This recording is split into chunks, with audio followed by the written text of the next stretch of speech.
Përshëndetje të nderuar ndjekës, përshëndetje të dashur miq. Ja ku po takohemi sërish në kanalin Monitor TV. Këtë herë për të sjellur pranë jush ngjarjet më të fundit, diskutimet, por edhe ato momentet e bukura pas një zënkës të madhe. Natën e mbrëmshme, Gjesti edhe Egli preferuan që të kalojnë disa çaste, disa momente të bukura në verandën e shtëpisë së Big Brotherit. Dhe nga veranda preferuan që të kalojnë në një pjesë tek sauna.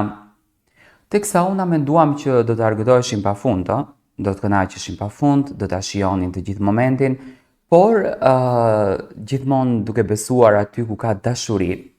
aty ku ka emocione, janë dhe këto zënkat e vogla që më ka mbet hatri, pse thua ti këtë fjalën, dhe pas një mënyre se si Gjesti po i shpjegon të gjërat që në mënyrë shumë të thjeshtë dhe njerëzore po ja tregonte karakterin e tij Eglit. Egli në shumicën e rasteve që është shumë e shpejtuar, është shumë e nxituar, po e keq kuptonte këtë pjesën se si po fliste Gjesti me të. Ato dolën tek tema që zbuluan në fakt një sekret që tek sauna, në natën kur në të martën e fundit që ishte prajmi, kur ato hyn në sauna dhe mbushën gjithë avullat të saunën dhe vurën peshqiret aty tek ajo mesi i saunës, ato kanë përjetuar një puthje të bukur.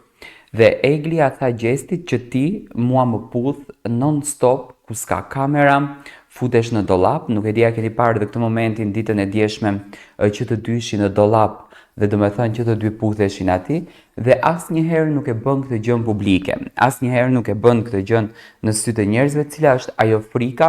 që ti të ndalon ta bësh këtë gjën. Në momentin që Gjesti i tha akoma që unë nuk kam gjë brenda shumë thellë, Egli u çua dhe iku. Tani është më së normale që Egli do t'ikte dhe do lëndohej, dhe do mërzitej dhe do tronditej nga ajo gjoja, sepse kur ti e puth një femër, kur ti i jep shpirt një femrës, kur ti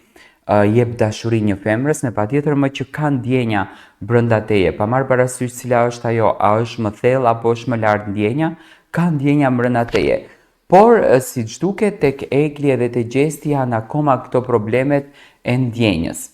Tani dua të ndaloj pak për të kaluar te kjo dita e sotme. Unë mendoj që nuk është kjo sekreti që unë ndjej diçka të thellë brenda për ty, po nuk ndjej diçka të thellë, por mendoj që është një frikë e cila po i vehet shpirtërisht Gjestit për ta nisur këtë rrugtimin e bukur të dashurisë së tyre. Unë e quaj rrugtimin shumë të bukur. Unë mendoj që Gjesti ka dy pika që nuk dëshiron ta bën këtë gjën. E para njëherë mendon që Egli mund të shndrohet në një përndjekse, po s'ma merr mendja sepse kanë edhe një javë aty brenda. Ndoshta është edhe i çik presioni që ai mund ta ketë familjar se si do vazhdon ky rrugtim. Tani në një farë mënyre nuk më duket e drejtë kur Gjesti po e puthën Eglin në përcepa, po e puthën në sauna që e pranuan brëm që janë puthur të martën, po e puthën në dollap brenda në garderob, edhe më në fund domethënë nuk del publikisht të thotë që unë e dua dhe po e mohon këtë ndjesin. Në këtë pjesë jam kundër Gjestit, në këtë pjesën, sepse më duket i çik si përdorje, tani ta bën për lojë, nuk ka pse Gjesti ta bën për lojë kur Gjesti është shumë i suportuar jashtë, kur Gjestin e duan shumë jashtë dhe kur Gjestin e mbështesin shumë jashtë. Ndërsa ta bën për fytyrë nuk ka përse ta bën për fytyrë, sepse mendoj që Gjesti ka patur të gjitha format e mundshme për të keq përdorur Eglin dhe nuk e ka bërë. Ka një diçka brenda vetes së tij që në asnjë mënyrë nuk e toleron atë të shkon një hap përpara dhe të merr guximin për t'i thënë Eglit që unë të dua dhe ta thyen atë unazën e shumë përfolur. Tani, nga i gjithë diskutimi natën e mbrëmshme, nga i gjithë zënka natën e mbrëmshme, nga i gjitha i tmeri që kaluan natën e mbrëmshme, Egli dhe Gjesti si çift, sot Gjesti ishte përsëri mbi kokën e Eglit, e përqafonte Eglin, gjithashtu dhe Egli e kishte shtrënguar Gjestin. Do me thënë, tani nuk e dim se kujt ja vën fajin. T'ja vën fajin Gjestit, apo t'ja vën fajin Eglit, se njëri këtu është fajtori. me patjetër. Por kur të dy grinden shumë, edhe prap në mëngjes, nuk munden dot të rinë pa njëri tjetrin, unë këtu shoh një çift që dashurojnë pafund njëri tjetrin, por ka një mes këtu që i ndalon ato të dy. Ose nuk duan që lidhjen e tyre ta ndërtojnë në Big Brother sepse mendojnë që po japin spektakël vllau të madh nëpërmjet klikimeve, ose nuk duan që atë gjën ta bëjnë aty brenda, ose presin dita ditës për ta bërë këtë momentin e madh që të thyejnë kutinë e unazës. Do me thënë janë shumë pika të dyshimit se si mundet një marrëdhënie, një çift të ndërtojë një dashuri të vetën. Por në qoftë se Gjesti nuk është dakord që të ketë një diçka me Eglin, edhe jashtë shtëpisë së Big Brotherit, mendoj që nuk është njerëzore dhe nuk është e bukur që të puthet në buzë, nuk është njerëzore dhe nuk është e bukur që të fshihet në përcepa duke u puth, sepse po e përdor atë dhe ishte ai që i kërkoi falje familjes së Eglit. Ndërsa nëse ka diçka jashtë që Gjesti thot non stop Egli që unë ndjej, unë do ta bëj, unë të dua, unë të kam në zemër, unë të pëlqej, por nuk kam diçka thellë, unë nuk e kuptoj çfarë që nga kjo dashuria që Gjesti e kërkon aq thellë brenda vetes së tij që në fakt nuk e di. Gjatë kohës kur po bisedonin brëm te sauna, Gjesti tha Eglit, po ti tha dëshiron të dishta se si bëj tha unë marrëdhënie seksuale, tha po let po s'kishte kamera, tha këtu dhe le ta shihje ti. Do thënë, Egli e shikoi që shkrihet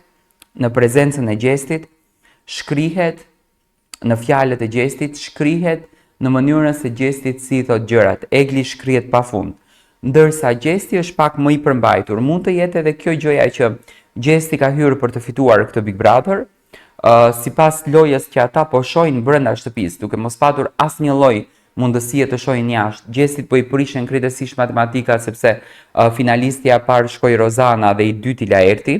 dhe Gjesti mund të bën një mendim të shpejtë, thotë unë po dëmtohem jashtë shtëpisë së Big Brotherit, unë nuk jam ai banori i preferuar, unë nuk jam ai banori të cilin shqiptarët e duan, dhe mendoj që në këtë pikë të lojës Gjesti nuk dije se si ta bën, nuk dije se si ta merr, nuk dije se si t'ja mban, se ka thot e dua Eglin, ka dua ta fitoj Big Brotherin, janë shumë arsye që Gjesti mund të ketë mendime të ndryshme. Por gjithsesi ajo që unë në fakt vërejta natën e brëmshme dhe vërejta ditën e sotme në shtëpinë e Big Brotherit ishte dashuria dhe ndjesia që Gjesti ka për Eglin. Do me thënë, pa marrë parasysh se çfarë mund të ndodhë mes tyre, pa marrë parasysh se sa mund të grinden ato që mbrëm në fakt nga momenti i bukur që nisë në sauna përfunduan në luftë mes njëri tjetrit, unë dyshoj që në mesin e tyre ka një dashuri që ka disa arsye që e ndalojnë për të vepruar kjo gjë. Tani, ose është ky djalli brenda vetes së Gjesti që është më shumë i zhvilluar ndaj një djalit 24 vjeçar dhe ka frikën në mbizotrimin të frikës të njeriu, do të thënë frika e ka kapluar më shumë se sa mendimi i tij pozitiv, edhe ka frikën që ta vazhdon këtë rrugtimin, ka frikën që ta nisën këtë rrugtimin, ka frikën që të jetë pjesë e këtij rrugtimit, sepse ndonjëherë njeriu mbizotrohet më shumë nga frika e tij duke mos logjikuar që thjesht frika është 98% e trurit tënd të izoluar, dhe në anën tjetër është kjo ndjesia që i thot Gjestit emocioni pozitiv, energjia pozitive që i thot non stop që ti bëje ndjesin, lidhu, dashurin krijohet, më thënë është në një lloj kolapsi që dëshiron ta puthen Eglin fshehurazi, do me thënë i pëlqen emocioni, ndjenja e një femre, kënaqësia që i fal Egli, dhe në kamera nuk dëshiron ta bën në asnjë mënyrë, do me thënë është shumë konfuz në mënyrën se si logjikon, se si vepron dhe çfarë po bën. Mund të ndodhen që janë edhe 200 ditë në pyetje izolim dhe kjo gjëja e ka bllokuar Gjestin dhe emocionalisht dhe shpirtërisht dhe psikologjikisht, edhe ka nevojë për të vazhduar rrugtimin e tij pak më se normal, sepse 2 ditë po të largohesh nga bota ku jeton të ndryshojnë mendimet e jo më 200 ditë, por gjithsesi do të thënë janë pikë pyetje që në fakt sjellin për të ndërtuar një pyetje të bukur se çfarë po ndodh mes këtij çifti dhe a ka ndjenja të vërteta në këtë dashuri. Unë e shoh që ka ndjenja të vërteta në këtë dashuri, por mendoj që mbi zotëron më së shumti frika.